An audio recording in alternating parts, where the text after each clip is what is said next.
CNN. Tens of thousands of refugees are trapped on the border into Bangladesh without basic food and medicine amid operations by the Myanmar military, which have already killed hundreds. Satellite photos released by Human Rights Watch Saturday showed what they are desperate to escape: entire villages torched to the ground in clashes between Myanmar's armed forces and local militants. More than 73,000 Rohingyas have now fled across the border since August 25, the United Nations said Sunday. But in northern Rakhine State there are reports of at least another 30,000 Rohingyas trapped in Eritrea without basic supplies of food, water or medicine, according to activists. The Rohingya, a Muslim minority in predominantly Buddhist Myanmar, are considered some of the most persecuted people in the world. Myanmar, also known as Burma, considers them Bangladeshi, and Bangladesh says they're Burmese. It is the second time in less than a year that a military crackdown has led to a mass exodus. Unable to cross the Naf River into Bangladesh and fearful to return to what's left of their homes, Rohingya activists say the refugees are stranded between Mongdo and Radadung townships. Videos provided to CNN by activists show dozens of men, women and children stranded on a mountain, surrounded by dense jungle, living in makeshift shelters made of sticks and sheets. The human lives that are most vulnerable must be rescued immediately without delay, Executive Director of Burma Human Rights Network, Cho Win, said in a statement. The trapped refugees are just some of at least 100,000 Rohingyas who have been forced to flee their homes since August 25, after armed forces began clearance operations across Rakhine State. The government blames terrorists for starting the violence.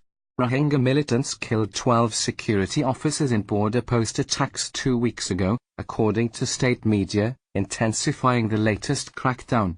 A top military official said the government was taking great care in solving the Rakhine State problem. Due to Myanmar's policy of shutting off all access to Rakhine State for the media, CNN is not able to verify any figures independently or any stories told by refugees. Human Rights Watch renewed its calls for the Myanmar government to allow independent observers into Rakhine State, after releasing troubling satellite photos from inside the region. This new satellite imagery shows the total destruction of a Muslim village, and prompts serious concerns that the level of destruction in northern Rakhine State may be far worse than originally thought, Human Rights Watch Deputy Asia Director Phil Robertson said in a statement. The images were taken on August 31 of Chinkali village in northern Rakhine State. According to Human Rights Watch, they show about 700 buildings have been burned down, making up about 99% of the village. This is only one of 17 sites that we've located where burnings have taken place, Robertson said. The Rohingya have long been persecuted by the Myanmar government. Despite living in the country for generations, they've been denied citizenship and are regularly harassed. Some refugees who poured across the border into Bangladesh told CNN what they had witnessed since the latest crackdown began 2 weeks ago. "They are beating us, shooting at us and hacking our people to death," Hamida Begum, a refugee who has left everything behind, told CNN. The Bengali problem was a long-standing one which has become an unfinished job despite the efforts of the previous governments to solve it, he said.